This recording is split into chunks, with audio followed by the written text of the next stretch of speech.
Dear friends, Mahatma Kudumi states in a letter to AP Synod that religion is the cause of 2/3 of the evil that pursue humanity ever since that cause became a power. Nevertheless, the secret doctrine is the synthesis of religion, philosophy and science. And moreover, the Mahachohan says that the Theosophical Society was chosen as the cornerstone, the foundation of the future religion of humanity. So it's not difficult to conclude that by the word religion, two different things are meant. Yet there must be a connection between the two. And this connection can be compared to a pure stream that flows from a source high in the mountains, and as it winds its way down to the lowlands, becomes polluted by all kinds of human activity before it empties into the sea. The pure water at the source is beneficial and inspiring, but the polluted water at the mouth brings sickness and misery. The pure water of the source is religion. The polluted water is belief. Religion is a clear idea cast in images of the unity of all life and of man as an inseparable part of it. And those images are presented in such a way that people should be able to understand them.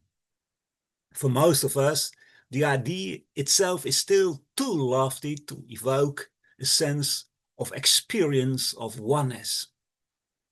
For our understanding, it requires a veil, a vehicle, so to speak. Religion teaches us to see that there is oneness and that we belong to it, that we are it. It also provides precepts on how we can become increasingly aware of that oneness. In that respect, it is similar to what is referred to as Atma Vidya in Sanskrit. Atma Vidya means knowing Atman, knowing the self, the core, the essence of the cosmos. And because humans are an integral part of the cosmos, the microcosmos, that core of the whole is also the core of humans. Religion, from the Latin religare, meaning to connect, connect again or reconnect, is the inspirational encouragement to become aware of our deepest self. That is our principal responsibility as humans. However, as soon as we place the core, the divine, outside ourselves, degeneration sets in. We then believe that we cannot do it on our own. We invent mediators, preachers, pandits, priests, of whom we think they are indispensable for our salvation.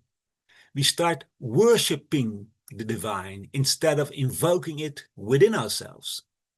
We no longer feel capable of or responsible for our own progress and salvation.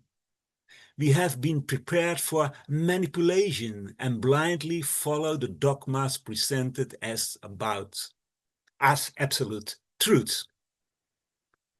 In the worst case, we can be sent to the front as cannon fodder if the priest tells us that this is God's will. You know it. Religious wars are the most brutal. It is therefore of the utmost importance that we keep the source, the true wisdom religion, pure.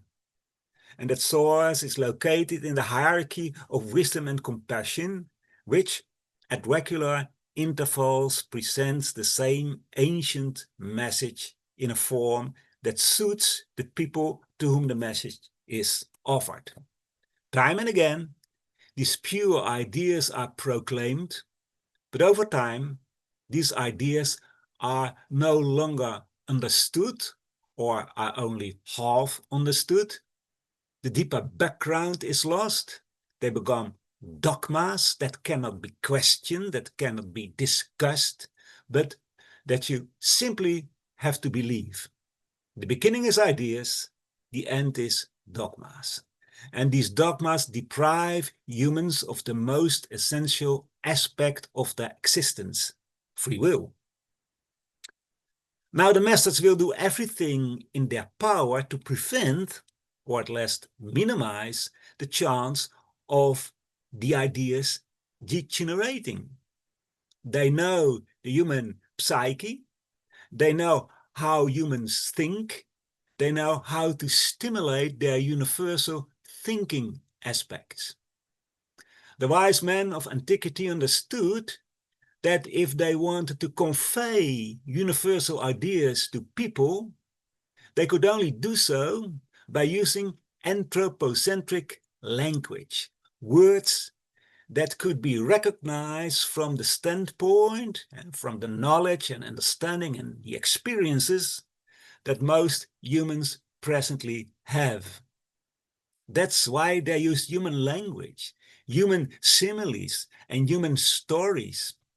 In this way, they were able to focus humanity's attention on those universal ideas. Therefore, the Masters will always present their ideas based on the thinking habits of humanity as they are at a given moment. They search for the words and concepts, they clothe their ideas in images that humanity can understand. There's another important element that you should realize if you want to understand the spiritual value of religious similes, or to further elaborate on the metaphor of the river, if you want to drink the pure water from the source, and it is that the Masters present the ideas in adumbration. They provide a sketch. Compare it to a person standing on the top of a mountain and looking down into the valley. He sees no details, only the vague outlines of what is in the valley. And by doing this, they and the Masters stimulate everyone to think for themselves, to work out the general ideas by their own independent research. It's difficult to dogmatize a broad sketch. Instead, it can be very inspiring to motivate one to start looking for more truth. It may be difficult to imagine that The Secret Doctrine, a book of about 1400 pages, is an adumbration of the esoteric philosophy. Yet, it is nothing more than an image, an idea that humanity, if it tries very hard, can just about understand. This is something we should all realize. We have only caught a glimpse of the wisdom religion. It is our task to ponder that glimpse carefully, to digest it, to incorporate its consequences into our thinking so that we can absorb more in later cycles. If we think that this is the end point of all knowledge, we are polluting the river of inspiration. If there is no hunger within us for greater wisdom, for a deeper religious understanding of the purpose of life we lead, then no religious picture, however pure, will help us take a single step forward. Master Kutumi says the receptivity must be equal to the desire to instruct. The illumination must come from within. So, if we expect illumination to come from outside ourselves, in whatever form, then religion becomes worship. Degeneration also occurs when we consider similes and metaphors and myths and even terms as absolute truth. We need words. Every science, every philosophy and religion needs a vocabulary so that ideas can be exchanged. We cannot yet grasp ideas and exchange them with each other without words. But let us always regard words as the carrier of ideas and not the ideas themselves. A Chinese Taoist once wrote, "Where is the man who will forget my words so that I can talk to him?" The words chosen by the Masters in the Secret Doctrine, for as Master Kuthumi says, this book is the work of him, Master Moria and HPB, serve to reopen to us the most exalted idea we can currently conceive. In doing so, the chance that it would become dogma had to be as small as possible. In this context, have you ever wondered why the word principle was chosen for the first fundamental proposition of the secret doctrine? The 3 fundamental propositions contain the entire wisdom religion, the adumbration of the great process in which the cosmos and men have become what they are now and what possibilities still exist for us. The latter is also masterly reflected in the other masterpiece, much smaller but perhaps even more important, the voice of the silence. The word principle is a good example of the anthropocentric way of teaching, of trying to awaken something in us. The word can be used in an abstract and in a concrete material sense. Of course, the way it is used in the secret doctrine is purely abstract, an omnipresent, eternal, boundless, and immutable principle. It lies beyond the reach of human thought. It transcends human understanding. We cannot say anything concrete about it. It's not this, it's not that, it's nothing in particular, and yet it is everything, and everything comes from it. Even the most trivial thought or the most exalted Buddha comes from it and is it.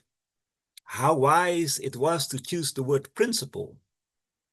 A principle is an abstraction, just as 3 or 10 or red or blue are abstractions. 3 what? Red what?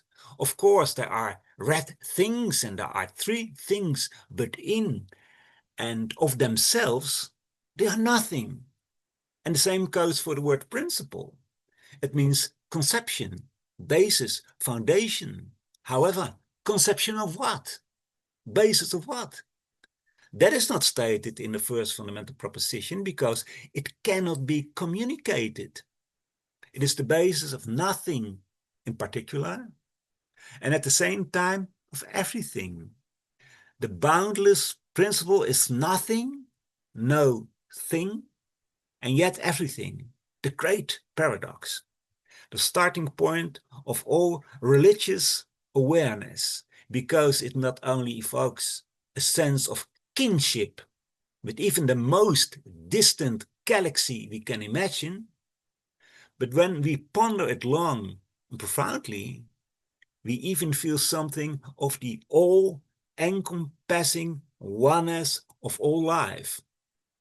Then we will also understand how this idea was presented to humanity in earlier times, that is, to us in previous incarnations, if we lived in that specific civilization. The Vedic sages spoke of Tat, which means that. There was simply no other word for it. Or they spoke of Para Brahman, which means beyond Brahman, beyond the horizon of what is imaginable to us. Even in the monotheistic religions, you can still find this idea. When the Muslim speaks of La ilaha illallah, he's addressing, probably without realizing it, an impersonal divinity. Literally, this so-called Shahada means there is no God, there is a God, a denial and affirmation in one sentence. Think about it. And when you read in another surah of the Quran that Allah was not begotten nor begets, you can only conclude that Allah is everything and that everything has therefore always existed. And take a look at the New Testament. Doesn't Paul speak that in it we live, move, and have our being? What is that it? Can you give it a name? No, because as Lao Tse says of Tao, when you give it a name, it is no longer the true Tao, because then you have limited the unlimited. And read Genesis in the correct translation, and you see that in the beginning, that is to say, in the principle, the gods, the Elohim, so arbitrarily translated as a male god, hovered over the waters. What are those waters? Blavatsky speaks about the boundless space and the waters of space, not a space, but the abstract space. Yet, we see that in all these religions, the exalted idea, the idea of the boundlessness of life, has degenerated into a God or gods outside ourselves on whom we are dependent. Even the purest philosophical religion, Buddhism, and certainly in its Western form, but unfortunately also in many places in the East, is degenerated into worship, where people pray to Buddha to fulfill their wishes. This is the historical overview of 18 million years. The message has been conveyed repeatedly, initially in the early stages during the third root race, when thinking had just awakened and we were still instinctively absorbing ideas. We were taught like toddlers. According to the secret doctrine, the religion of that time had no dogmas or churches, but there was nevertheless a semi-conscious, instinctive awareness of the unity of life. That awareness was lost during the period of adolescence we call Atlantis. Other images, more suited to the often violent mentality of the time, were used to keep at least some of the religious awareness alive. But much knowledge had to be kept secret for fear that it would otherwise be misused for selfish purposes. The mystery schools were founded. The exoteric side of these schools attempted to keep the intuition of the masses alive with religious myths, parables, but in the course of time the imagery was interpreted literally and the message was lost in the winds that raged throughout the centuries. Time and again, degeneration occurred. The appearance of HPB and the founding of the Theosophical Society are yet another attempt to view religion as it was truly intended. The worship of images, saints, gods, and the authority we attribute to priests will all have to change again by placing responsibility back in the hands of humans. Developing discipline is undoubtedly part of this. Discipline is an important element in religion.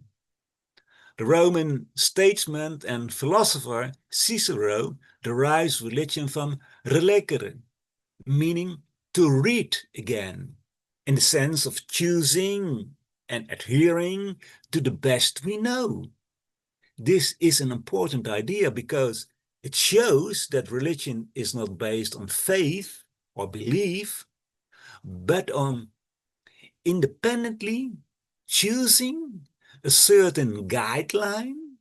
You adhere to that guideline which has emerged from your own image of unity. The experience of religion, therefore, depends on your own understanding. It's impossible to impose or transfer that understanding on others. Or, as the Quran says, there is no compulsion in religion. And of course, the essence of the perception of religion of any individual is the same. That is the unity of all life. But everyone, based on their own developed consciousness, forms their own mental images of it. And then you give shape to what you have understood about unity in your own life. People with a greater range of consciousness will have a more comprehensive picture of that unity than others who are still more limited. Is that a problem? Not at all. We all have boundlessness behind us in which we have made ourselves into the man or woman we are today, nothing more and nothing less. These differences support society. Everyone can consider and fulfill their obligations towards others, towards society. And the greater your range of consciousness, the greater is your responsibility and related duties. When everyone fulfills his duty from his own mental image of unity, there is a dynamic harmony. Such a society is described in the Acts of the Apostles, in which all those who belong to the community contributed themselves and received from the community the means to do so. Plato sketches the same picture in the Republic. But in order to commit yourself to the community, you need at least some religious awareness. Religion provides answers to the questions of where life is leading and what its purpose is. Only when you have a satisfactory answer to these questions, however imperfect it may be, will you be able to fully understand your place in the whole and naturally fulfill your duty towards your fellow human beings. Then you know what your individual obligation, your dharma is. This Sanskrit word means duty, but it also means religion. After all, the motto of the Theosophical Society is Satyat Nasti Paro Dharma, no religion higher than truth. There is one fundamental truth in the universe, a universal, all-encompassing truth, the essential oneness of all that lives. But everyone can derive from that universal truth their own mental image of truth, of unity, of religion, of dharma, their duty. And by doing so, you work with nature and support the whole. And how interesting it is that the word dharma is derived from the Sanskrit root dri, which means to support. Supporting is not something you do at set times, not 5 times a day as Muslims tend to do by praying, not only on Sundays in church, but 24 hours a day, 365 days a year. The religious convictions that you have developed yourself, chosen for yourself with all its practical consequences, permeates all your thoughts and actions. Religion is not separate from society, at least not if compassion plays an important role in it. And if there is unity, if we are parts of each other, how can you not be compassionate? And therefore, if you have a correct understanding of the oneness of life, you will see no difference between uniting with your inner God and uniting with your fellow human beings. In other words, loving your inner God is the same as loving your fellow human beings. Don't we find this in the Gospels, where the following words are attributed to the avatar Jesus? The first commandment is to love your Lord, your God. That is, the God within. And the second commandment, which is equal to the first, is to love your neighbors as yourself.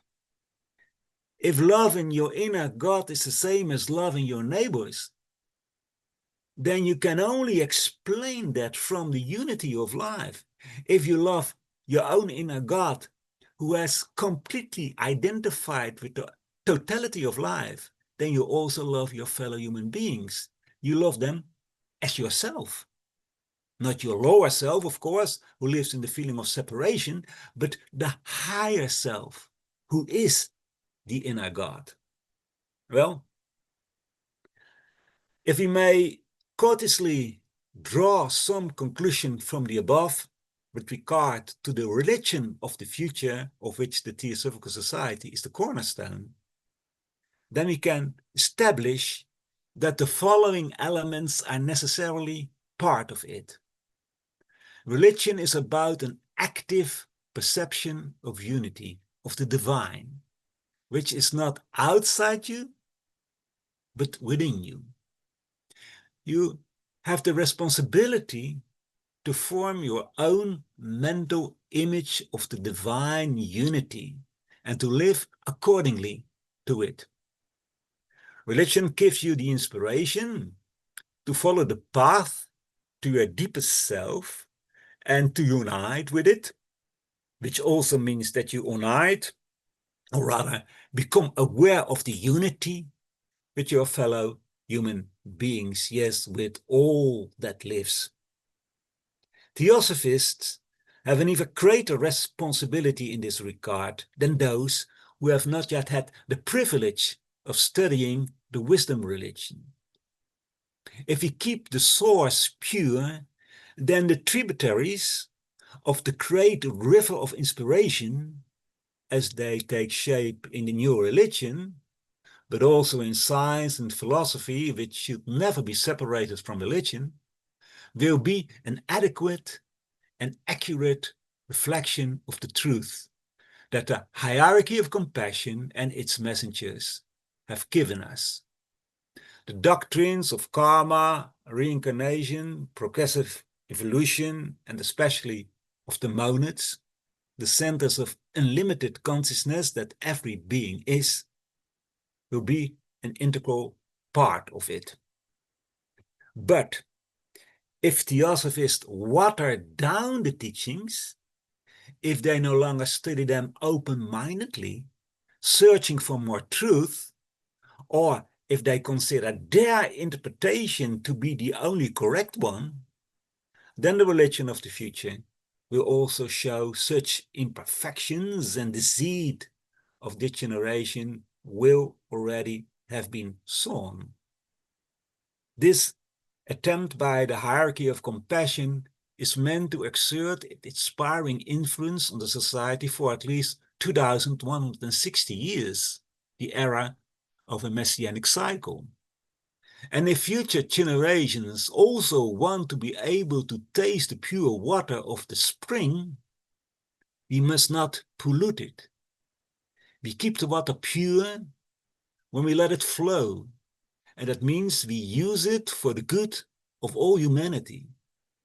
If we don't use it, if we don't use the esoteric knowledge that has been given to us out of compassion, or if we only use it for ourselves and ignore the suffering in the world, it will ultimately rebound on us. The voice of the silence says if thou wouldst have that stream of hard-earned knowledge, of wisdom heaven-born, remain sweet running waters, thou shouldst not leave it to become a stagnant pond. And we therefore keep theosophy pure when we study and disseminate it as it has been given to us, and not as we personally interpret it. Unfortunately, this has not always been the case. Under the name of theosophy, teachings are being propagated that are completely contrary to the original teachings. This does not necessarily stem from malice. It usually arises from a lack of knowledge, over enthusiasm, and an incorrect way of thinking. It seems to be hard to grasp that divine is within us. This is why people who study theosophy but are not yet completely free of these outdated ideas tend to mix the teachings. For example, you hear people talk about karma as if it were a force outside us, or that our missteps can be forgiven.